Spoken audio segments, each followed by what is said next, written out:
Welcome, everybody, to another Microsoft Unboxed pod. This is episode 82. I'm your host today, Kareem Anderson. I'm joined by David Allen. Hope everybody's doing well. And if you're on the East Coast, I hope you're staying warm.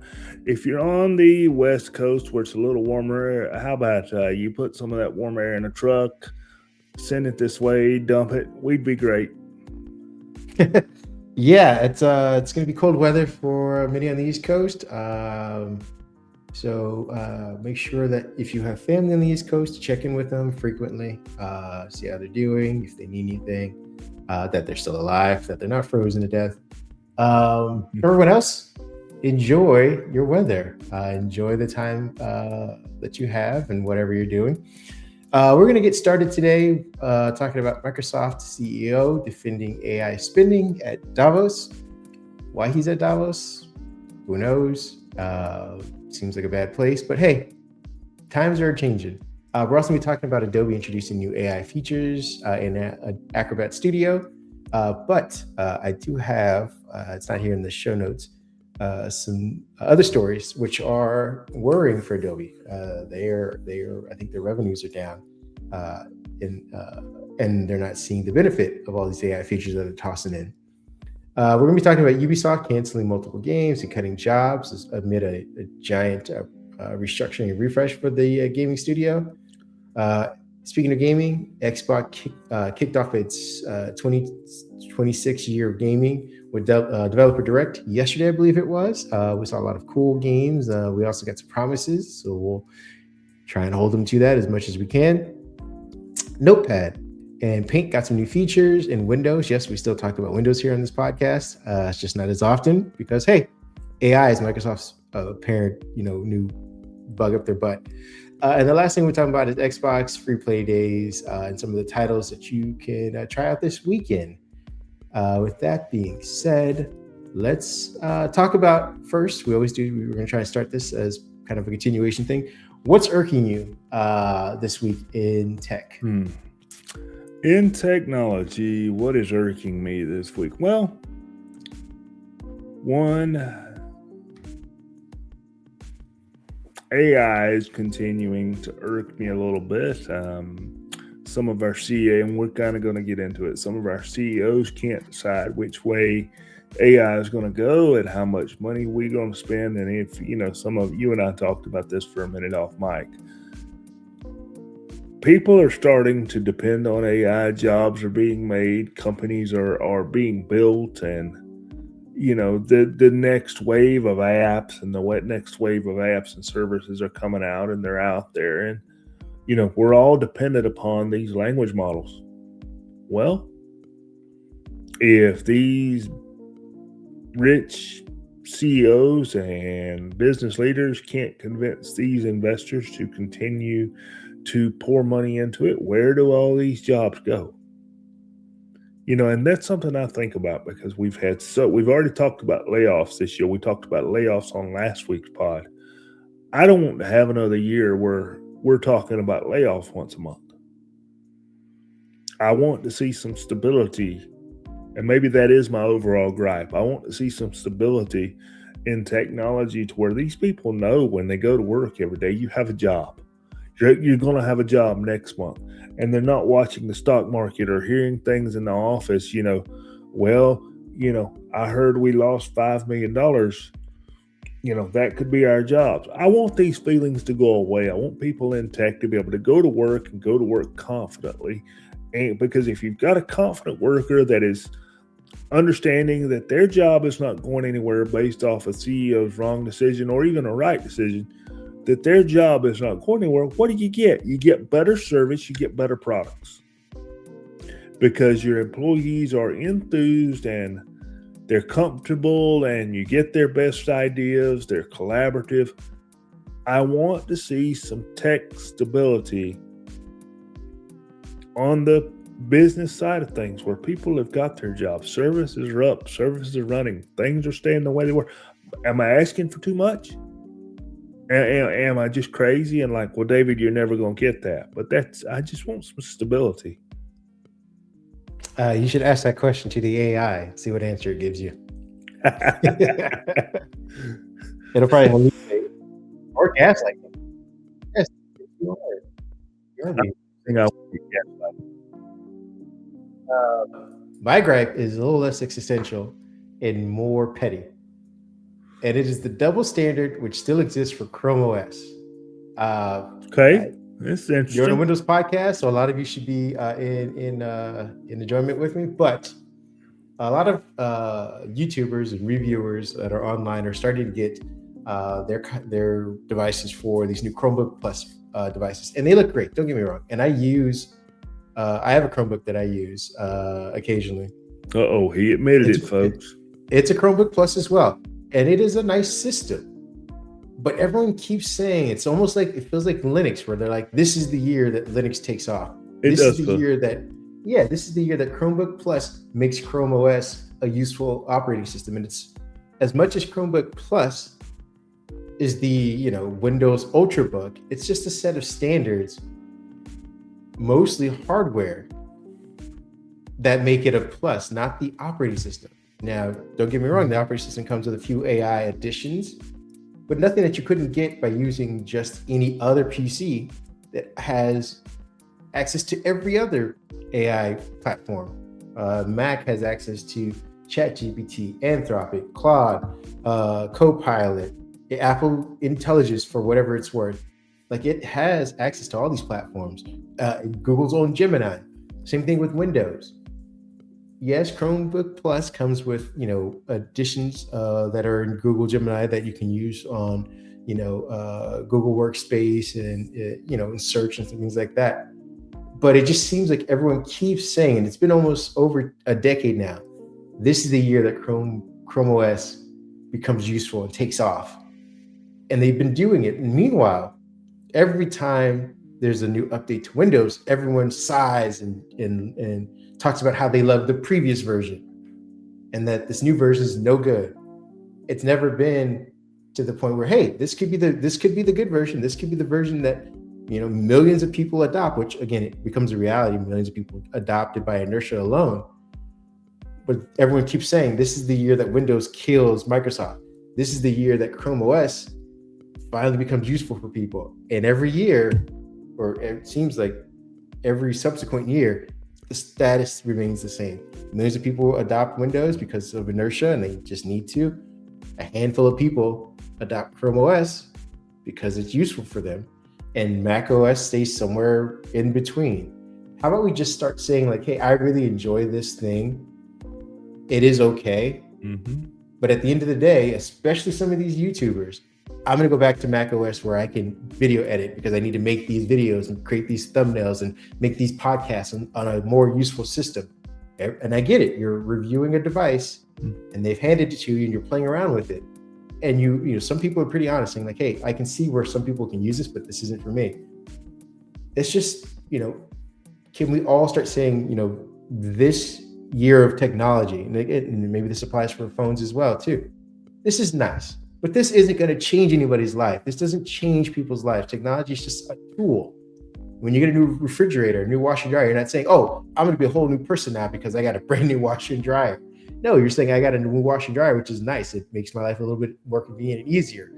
And I'm going to continue to do my hobbies and things that I enjoy doing. So let's just tone it down on the double standard when it comes to Chrome OS and any other operating system and be more realistic. Like, these are tools that have just become incrementally better. With that being said, again, that was me on my high horse. Do you have anything you want to add to that, or should we go on with the news? I think you're 100% correct. I think everybody, and I'm gonna kind of throw us in. I'm gonna have to throw us in with them because I was thinking about it when I was watching some of the CES coverage a couple weeks ago now. And, when you see the YouTubers that do these reviews, what's the first thing they run for? And I'm going to keep this as brief as possible, but I feel like this belongs. They go to creative. They go to rendering.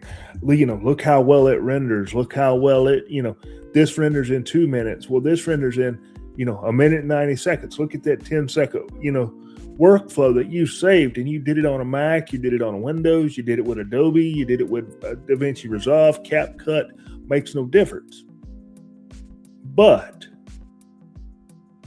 not everybody renders. Not everybody makes thumbnails. I've got a Lenovo Chromebook sitting right behind me.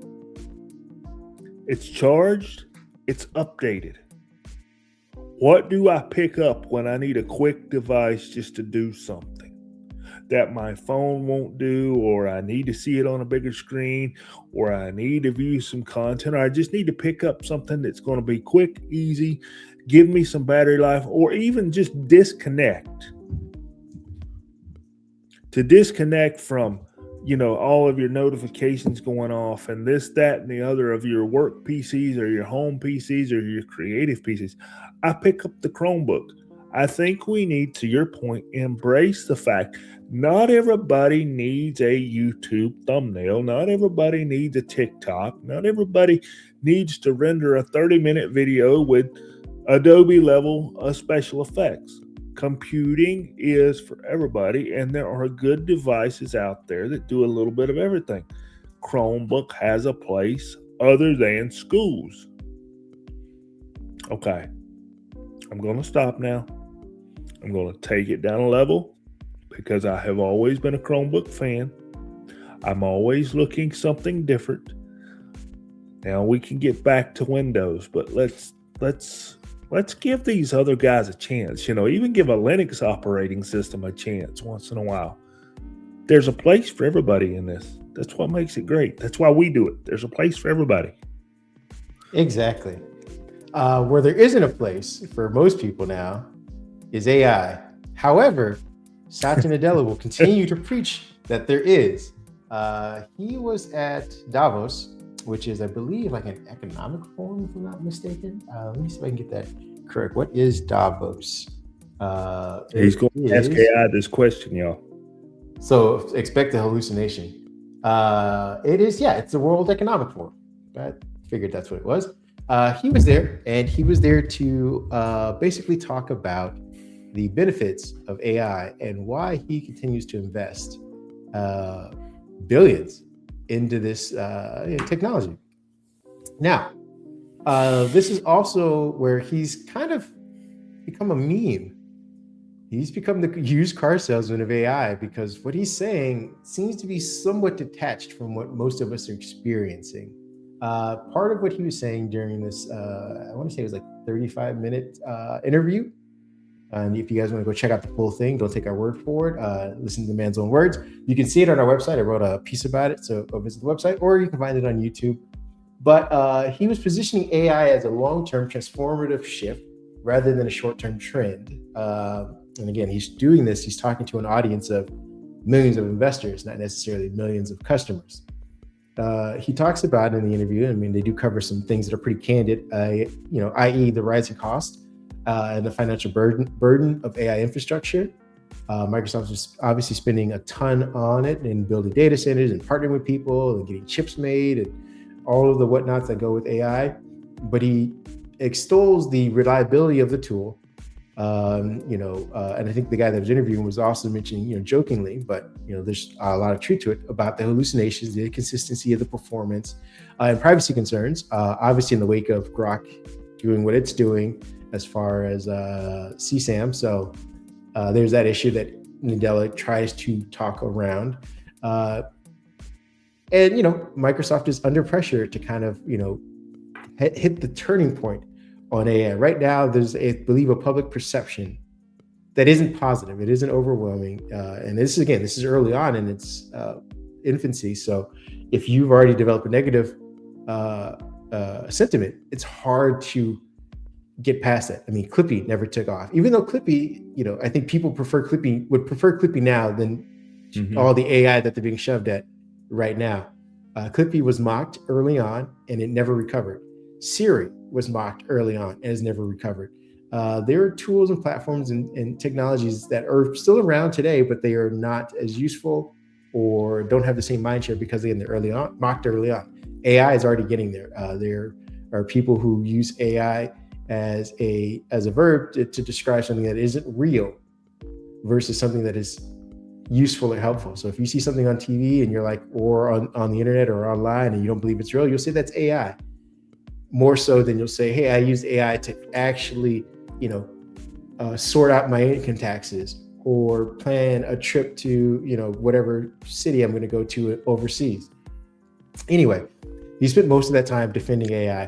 What are your thoughts? Again, this is coming on the heels of a previous interview where he was begging people not to use the term AI slop. And now he's inadvertently gotten Microsoft coined as Microslop. So I feel like he needs to stop talking. He's not Sam Altman.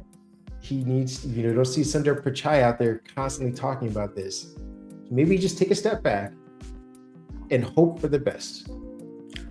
I agree with your sentiment. I think he needs to step back and take a hope, kind of hope for the best, and let the programmers, the investors, the developers, the GUI folks, the folks that can implement this technology, do the things they do. And I think you brought up a very good point there. I love to scroll content these days. I don't leave a lot of comments. I don't leave a lot of likes, but I have noticed a trend in a certain type of content that has just, but for somebody like us, I can look at it and tell that it's AI, but not to gross anybody out here. I was going through Instagram, I believe it was, and there was this video. This guy has a big blister on his back. I mean, it's like humongous, half his back. And he pulls the shirt off, and the doctor goes, okay, I'm going to drain your blister, blah, blah, blah. He sticks something in it. Supposedly it drains. Don't worry, we're not going anywhere medical here. And you see another video of this person's got a blister on their back, and, doctor's going to poke it and it drains. And you look at that and you go, and you read the comments down below it, and they're like, man, I hope that doesn't hurt. I hope, I hope this, I hope that. And, there's people believing that was real. And these people had these blisters. Now, these blisters, you could tell they were not real. Let's just be clear about it. And I feel like Nadella needs to do the same thing. Just kind of back up. Take the lay of the land. Watch what people are doing. Watch what your customers are doing. Watch what they're asking for. Watch what their routines are. Because I noticed in a story that you posted this week, YouTube cleaning up the YouTube slop. Is anybody noticing that AI and slop are now being coined together? That may not be a good thing. No, definitely not. And that just briefly, because it's not on our show notes to talk about, but YouTube is attempting to address the AI slop thing by offering more AI tools. Ideally, these tools are supposed to help creators create more shorts. And I wrote, very cynically, that you're using a tool to get rid of another tool that is the basis of the same tool. And I think at the end of the day, all it's doing is creating more content in shorts. And again, while shorts are taking off on certain platforms, I think YouTube still remains a long form. And I say long form as in 5 to 30-minute videos, not necessarily, there are some who do hour-long things, but that's its bread and butter. When you go to YouTube, I don't know if you're necessarily going to YouTube to watch shorts, or you're going there to watch someone craft a narrative, put together a story, execute a vision of whatever it is they're explaining, even if it's an unboxing. You're there to watch the unboxing for a while, to get into it. If you're into the ASMR of it, or the hands-on, or the details of it, you're there for that. You're not there necessarily for a short.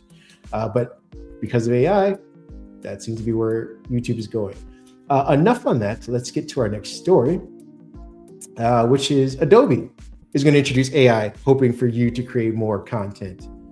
This is a story you pulled from the hat. I pulled this one from the hat because I kind of read that and I went, okay, we're just adding yet another place where it seems like people will want, they're wanting people to collaborate, if I can get that word out. They're wanting people to collaborate and let AI do things for them. So we're going to kind of go through this together in a world where everything is fast-paced, as I mentioned, and productivity expectations keep rising. And I think it's important that we have brought up AI, and it's bringing up that productivity demands and expectations are also going up with it. Adobe Acrobat and Adobe Express have combined together into this new workflow that Adobe says you can now put all your PDFs, all your documents into this one platform called Acrobat Studio. And Adobe AI will organize all this for you. We'll turn it into a podcast. We'll add in your marketing, your marketing materials. We'll make it so you can listen to your notes as a podcast on the way to work instead of having to read your documents. You can bring your coworkers in. You can turn things into digital bulletins. You can even make presentations. I have not tried this out. Maybe I will see if there's a 30-day trial to check it out, just to kind of see what it's about. But is this what we need? I get it. There's a lot of PDF content out there.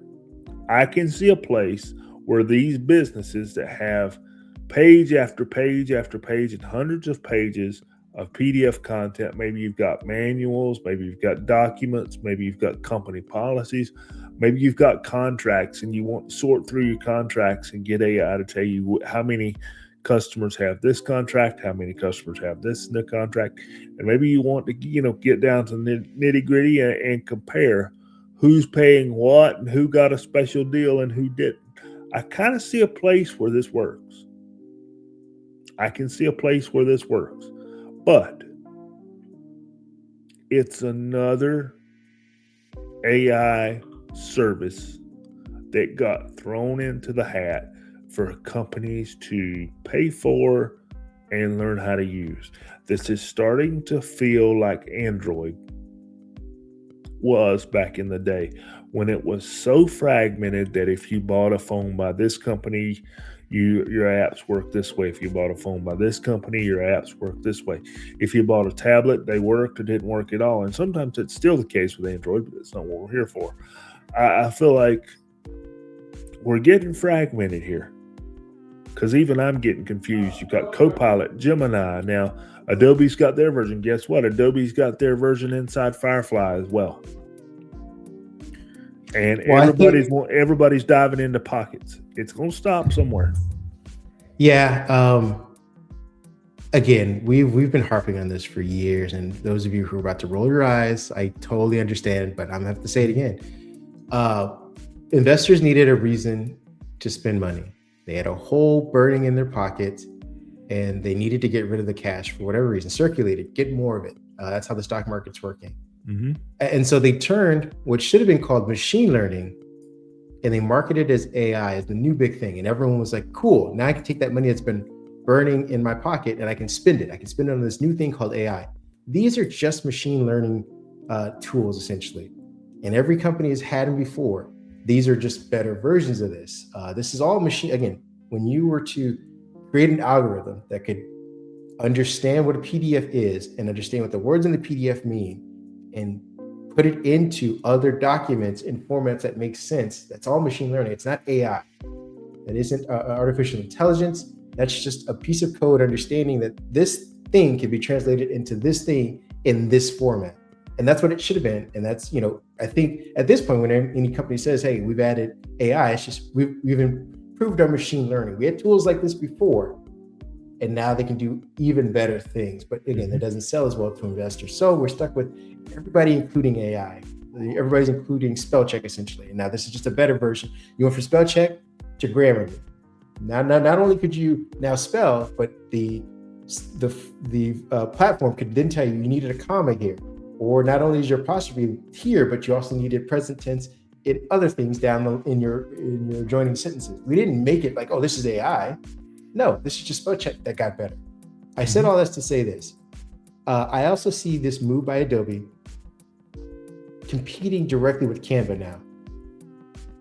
Adobe used to be the creative studio, not necessarily the business-minded studio. Canva started becoming the marketing business aspect, where you could go to create PowerPoints and you can go create docs and things like that, in addition to the social media marketing that you needed in order to cut small videos or cut small ads, things like that. Where Canva made that big announcement with Affinity, and they're moving more into professional creations. Adobe's looking to become more of a business thing to kind of equal that lane. They're going to be offering this as like, hey, I know you always thought about Adobe Premiere and Adobe Photoshop, but now think about working together collaboratively for documents, presentations, things like business-minded things that you would have done on Canva potentially in other platforms you can do now on Adobe. So they're just trying to shorten the distance between their buying public and make sure that the distinction's a little more blurry so that you don't drop everything from Adobe and move over to Canva. That's my view of the land, of the marketing land currently. Let me ask you a question. Sure. I think this is related, and I think some of our viewers might appreciate it. Apple for years has talked about the neural engine on their phones, machine learning, and they've been one of the only ones to do it. We've got these NPUs in our laptops now, and even Intel and AMD are in the game now. We can do so many tops, we can do so many of this, we can do so many of that. When do we start utilizing that and maybe start doing away with some of these AI servers that we talk about are so expensive to operate? When do we start doing some of these things on device? That's a very good question. I mean, Microsoft sold it on their Surface Pro and things like that. I don't know, to be honest with you. Because I can't tell you. And again, I don't necessarily rarely check, only when I'm reviewing laptops, when the NPU is triggered.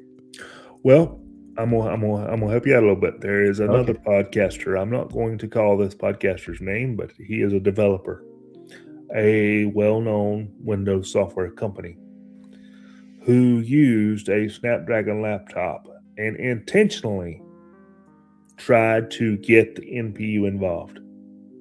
The CPU went 80% or 98%. The NPU went 2%. So this podcast came out months ago before the holidays. I think it was maybe even the end of summer, early fall. But when you said that, and you know how we've kind of gone with the trend here of AI being expensive and what's going to happen, I myself have looked for apps that I can install just to see my NPU work. What can it do for me? I mean, give them a shout out. We're all in this podcasting get together. Let them know, unless they don't want to be known.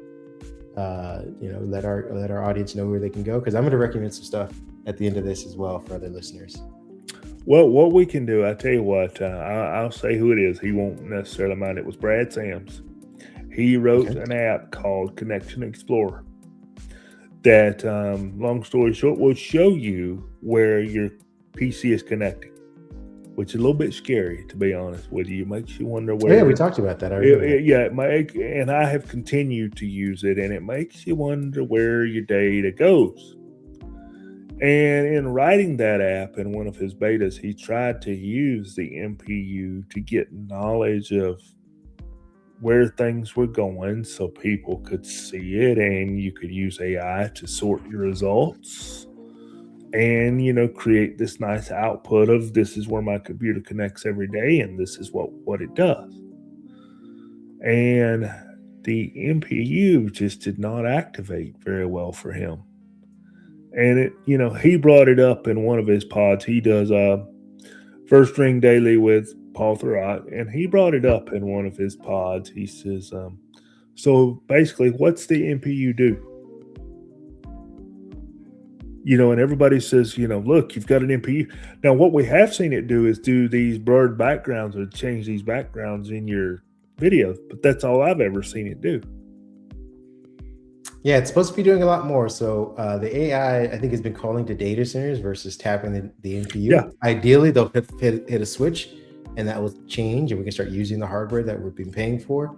Until then, let's talk about the next story, which is Ubisoft doing what gaming studios have been doing for the last 2.5, 3 years. I mean, over a long period of time, for a while, but it seems like it's been in overdrive the last 3 years. According to, let me make sure I get this right, get the right sources for that. I apologize, ladies and gentlemen. I'm looking to make sure I give you the right information.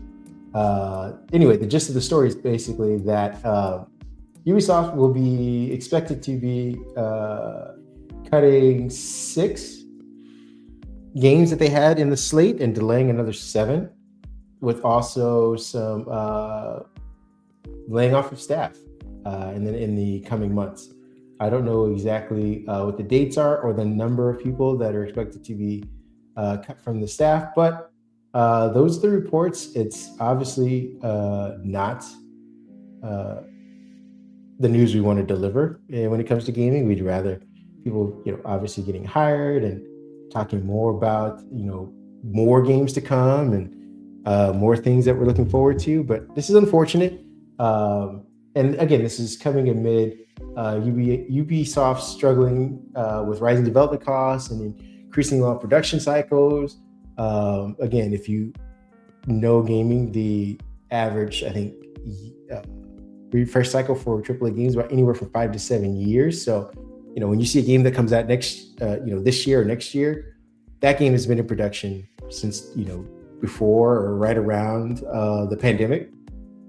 So, try and give some of these studios a little bit of grace when they come with games and they're making stuff. And, it takes a while in order to get the next one. We just can't push them out like, crappy movies like we were used to.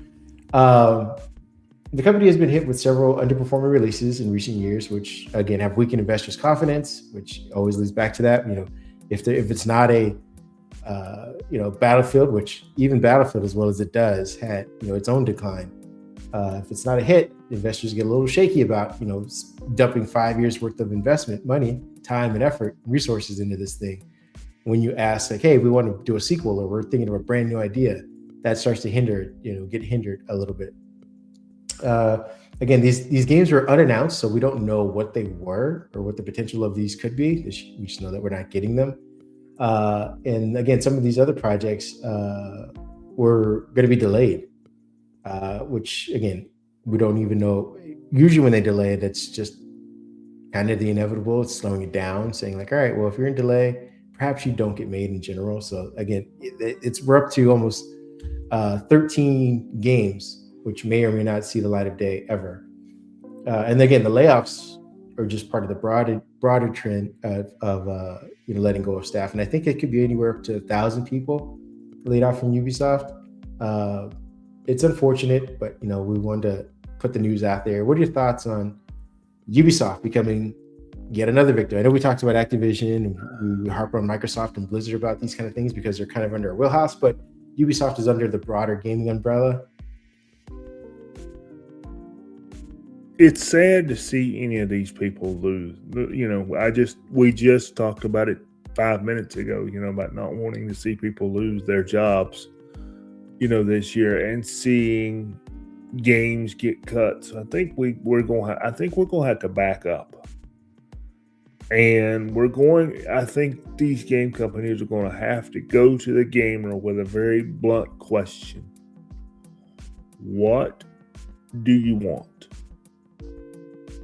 What are you interested in? What will you buy? What will you purchase? What will you play? How will you play it? Because to your point, we see so many remakes. Each game comes with a sequel these days, and then after that, we just keep going.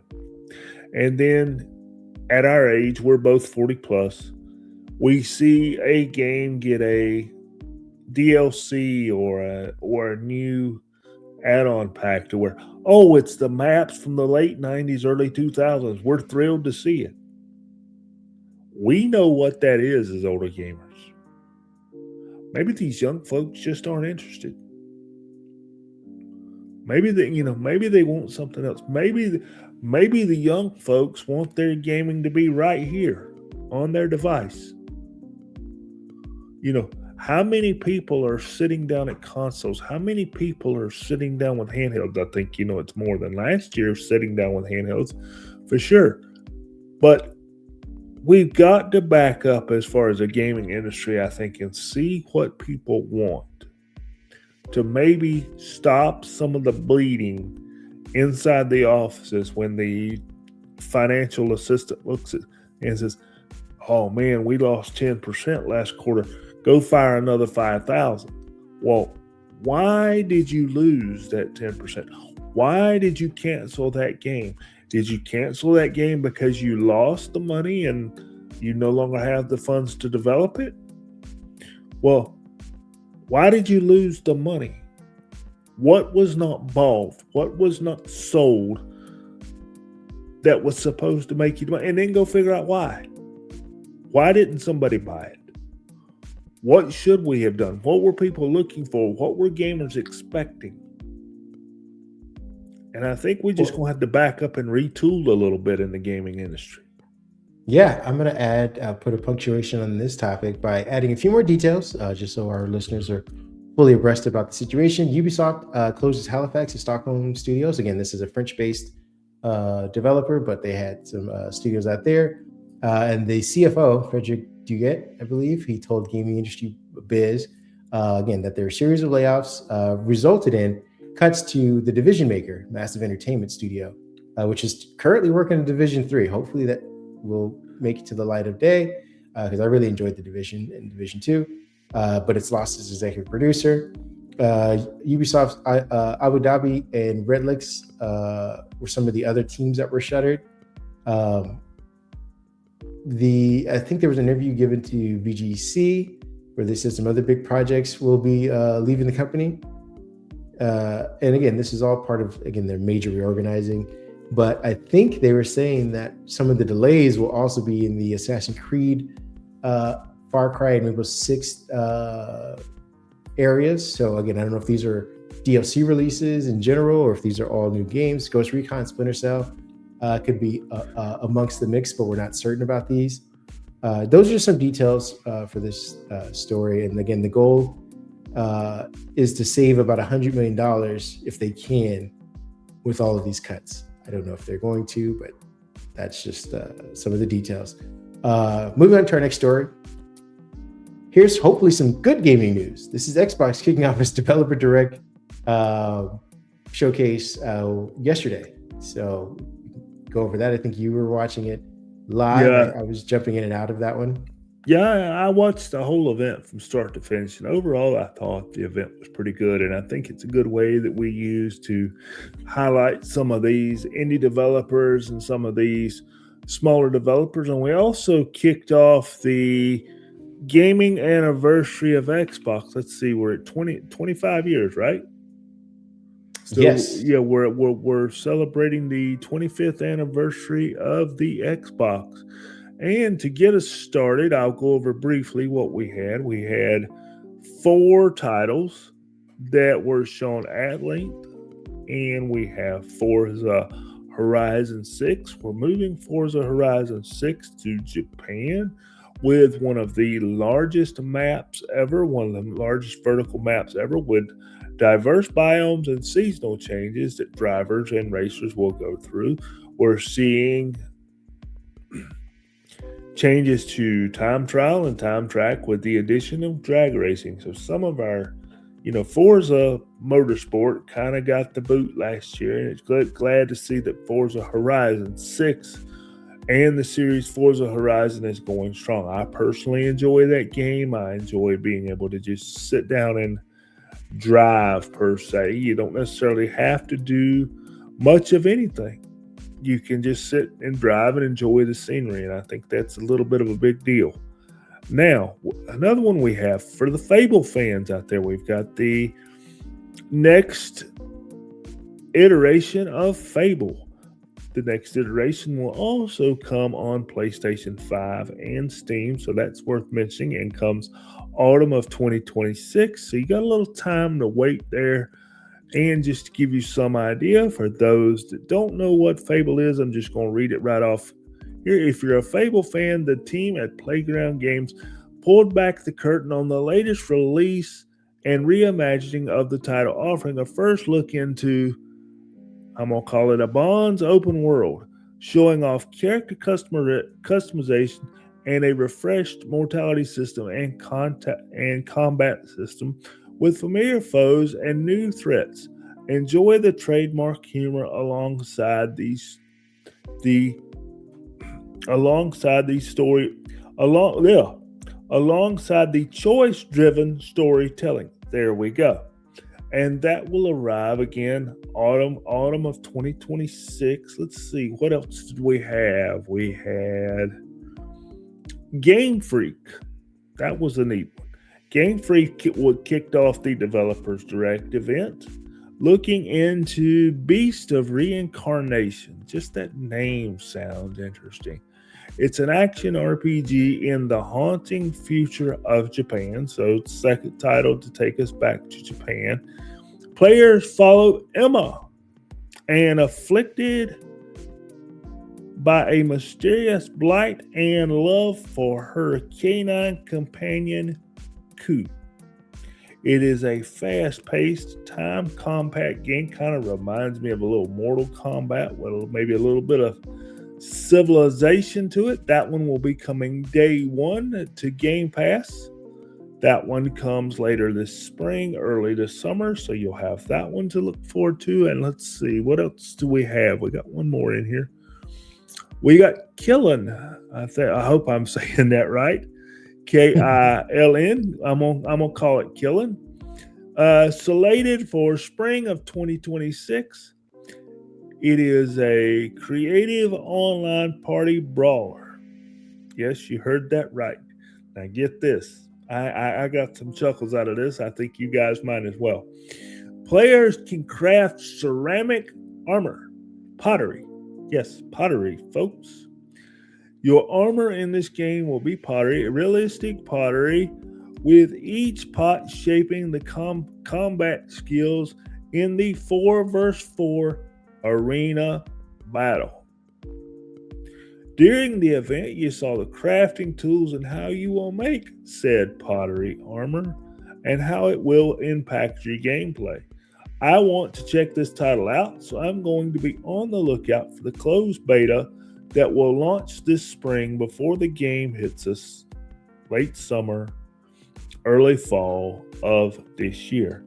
So, I thought it was pretty good. It's always good to see what these independent developers come up with. I mean, you take something like Killin. Who would have ever come up with the idea of pottery being your armor in a game? I think this is cool.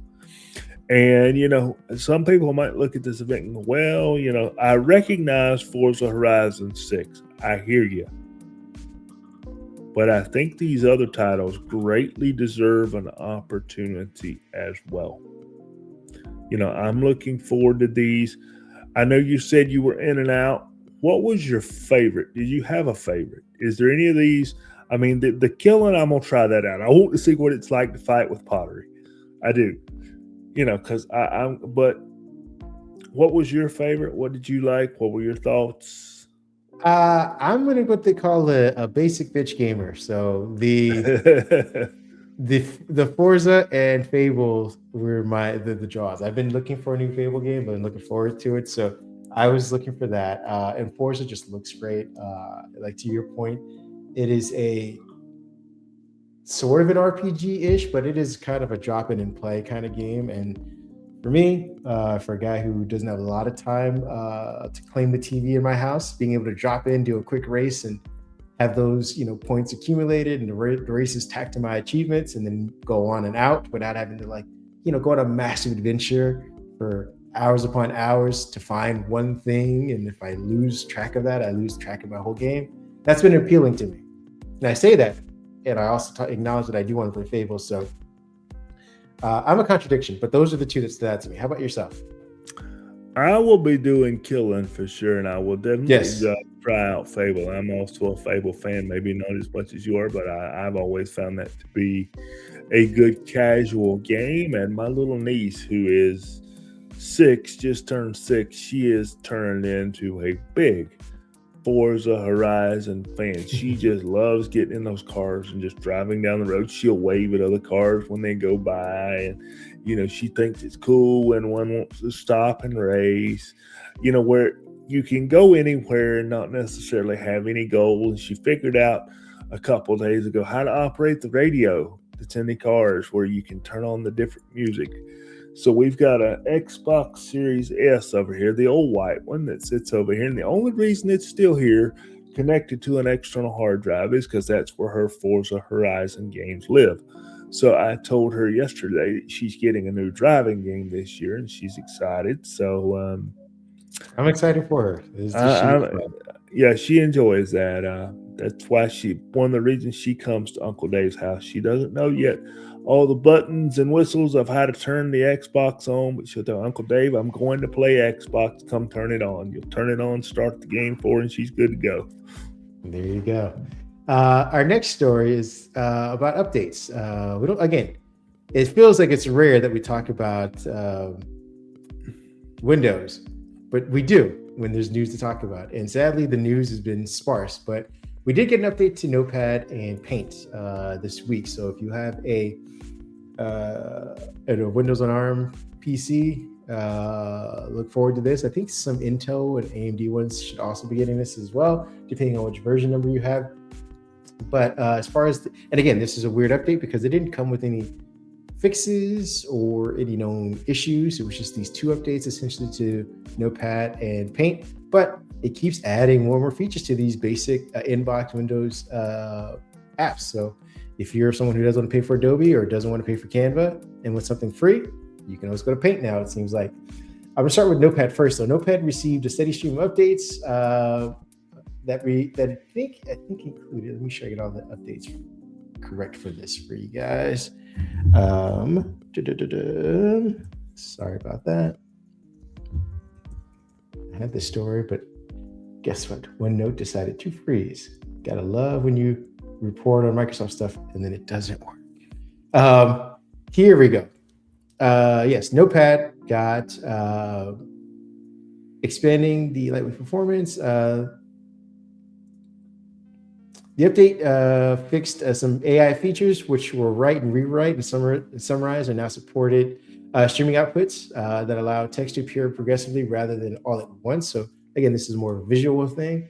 It just makes it seem more responsive when you are making some changes in Notepad.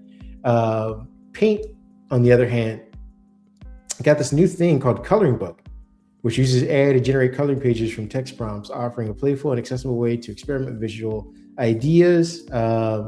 Users can request anything from simple objects to imaginative scenes and receive multiple variations to work with. So again, if you're looking to entertain your child, you can create your own coloring pages. You don't need to go out and buy anything. You don't need to search the internet and stumble upon questionable things. You can create your own playful ones. Paint also includes a full tolerance slider that gives users more precise control over how the fill tool behaves. Again, it started to feel more and more like Photoshop or Affinity or Luminaire or whatever other photo altering softwares that you might be using. And I think those are the 2 main things that were updated in these inbox apps. What are your thoughts on them still worrying or even bothering to update Notepad and Paint with AI features that make it, again, pretty useful these days? I don't know if you've seen Paint in the last year and a half. It's become a full-blown app for itself. No more cut and paste. I think there's a connection here between updating Paint specifically with Microsoft Designer.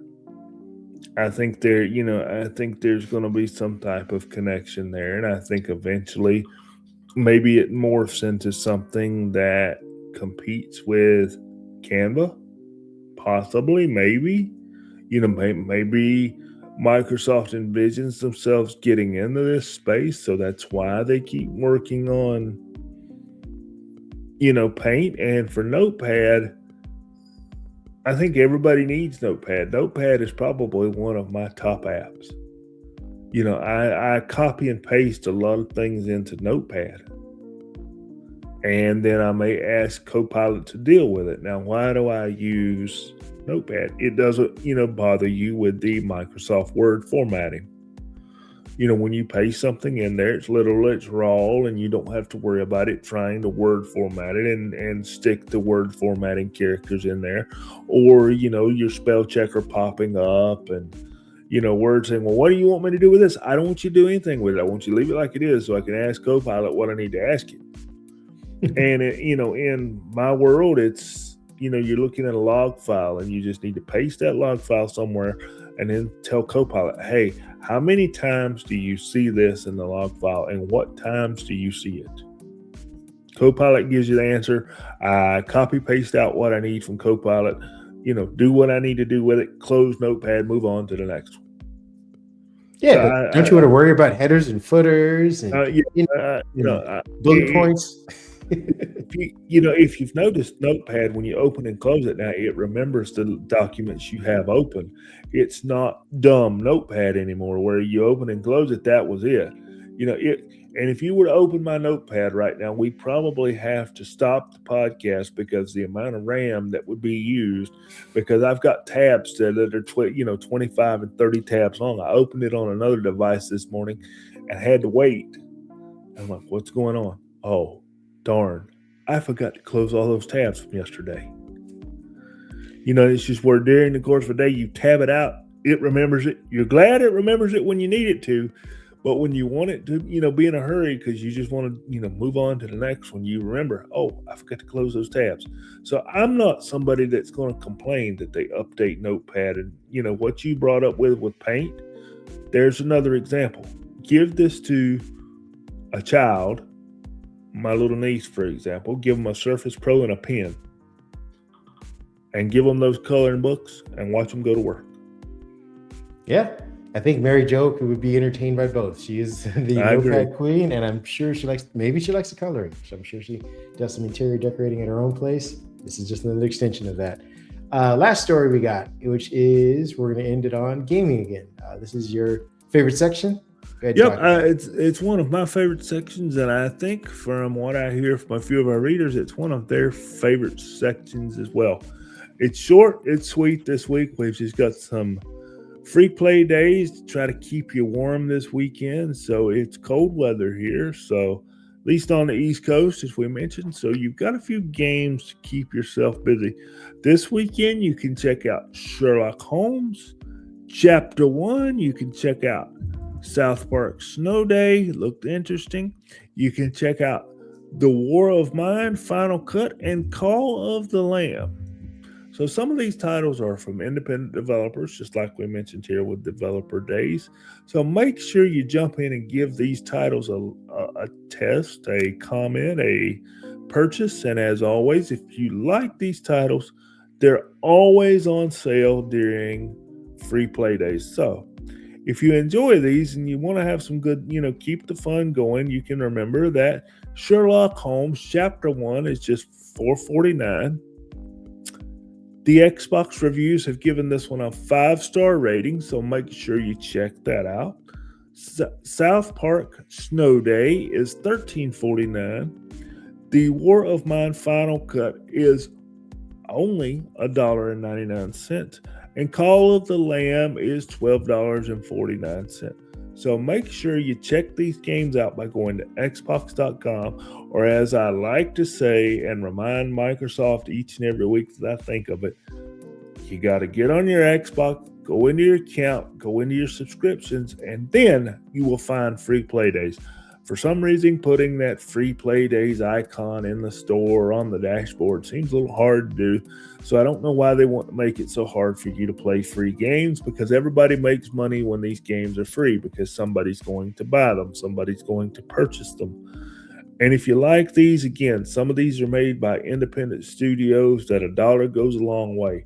Check them out, give them a purchase, give them some feedback, be kind, and remember, everybody started somewhere. So your next Call of Duty, your next Battlefield may very well come from some of these developers that develop these indie games. With that being said, where can people go and see you play these games? I know you're streaming and you have some presence on TikTok. I do a little stuff on TikTok, and I'm gonna be opening up another TikTok account just for streaming. But on Blue Sky right now, it's David PAJ1978. On Twitch right now, it's just David PAJ. We thought about making a Microsoft Unboxed name, but we're advised against that. So I'm doing it under my personal account, David PAJ. You will see a powered by Microsoft Unboxed graphic in the corner there just to give us a little promotion. But I've been streaming anywhere 3 or 4 nights a week, about every other night. Monday, Wednesday, Friday, usually throw in an extra one, maybe on Saturday, depending on how I feel. But Call of Duty Black Ops 7 has been the game of choice here lately, but we may venture into some of these free play day games every week, so you guys can actually see me play what I tell you guys to play. So, Yeah. down in Mr. Warmer climate area, that Mike can actually leave his house this weekend without accident I or sense injury. a hint of jealousy in that tone. Yes, just a little bit. Just a little bit. Right now, I would move down and be your neighbor. I mean, it is Florida, so it is what it is. You can find me at Happy Hulk, Blue Sky. You can find me at Kareem Anderson on Threads. I will be playing Hades, the first one. I was preparing to get ready for the second one, but I'm doing so poorly that my gameplay is overlapped. And I think Hades 2 is already out. So I'm still trying to finish the first one so I can jump into the second one. I know you don't have to necessarily do it that way, but I want to do it that way, challenging myself, even though the game's already challenging me enough. And that's what I'll be doing. I think my daughters have a dance convention, so I'll be doing that probably on the go. So I'll be using one of my handhelds to do that in between the times of driving and watching their dance. Other than that, we want you guys to stay safe. If you're on the East Coast, stay inside if you can. If not, make sure you're bundled in whatever clothing you need to. Make sure your cars are weatherproofed. If you're in the Midwest or West Coast, again, you also stay safe from whatever conditions you might have. And if there are no conditions, go outside and enjoy touching some grass, smelling some air if it's clean, going to get something to eat that you really wanted to for the weekend. Treat yourself. And we will see you guys back here next week with some more Microsoft news. Have a good weekend, everybody. Have fun. Stay safe. Thank you for joining us. Peace.